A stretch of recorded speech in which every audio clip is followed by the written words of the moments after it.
congratulations once again to all the graduates of the Water Safety, Rescue, and Survival course. May God continue to guide, protect you as you faithfully serve our nation.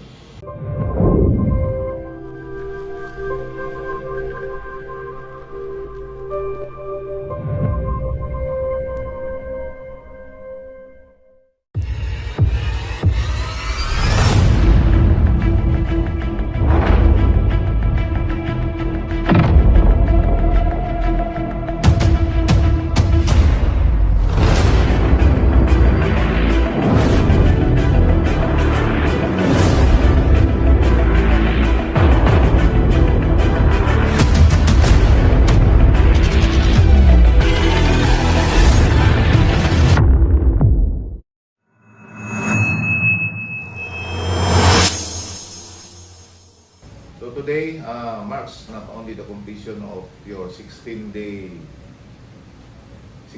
of extensive training, but more importantly, the beginning of a greater responsibility.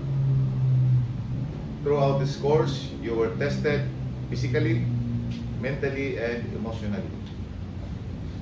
You endured demanding exercises, mastered life-saving skills, strengthen teamwork, and develop the confidence to respond decisively when lives are at stake. Congratulations to each and every one of you. I also extend my appreciation to our participants from the Bureau of Jail Management and Penology. Your presence reflects the importance of interagency cooperation.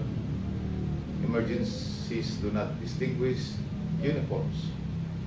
Whether we wear the badge of the BGMP, PNP, or any other service, we all share one mission: to protect life and serve the Filipino people.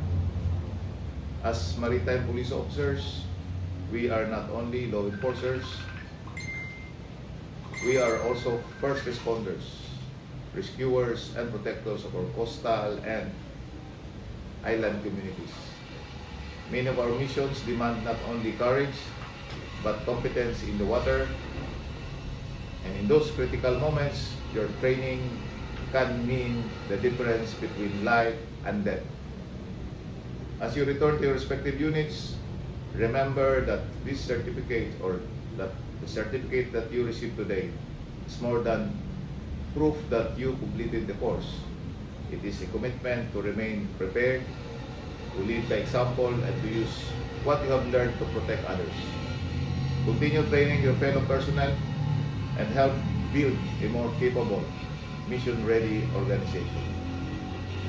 Always remember that technical skills are essential, but what truly defines a lifesaver is calmness under pressure, sound judgment, compassion, and the courage to act when others hesitate. Allow me to leave you with this thought. Training ends today, but the mission begins tomorrow. Tamang-tama.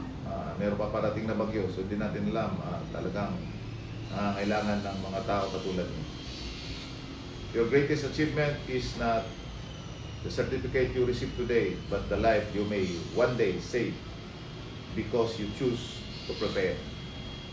Congratulations once again to all the graduates of the Water Safety, Rescue, and Survival course.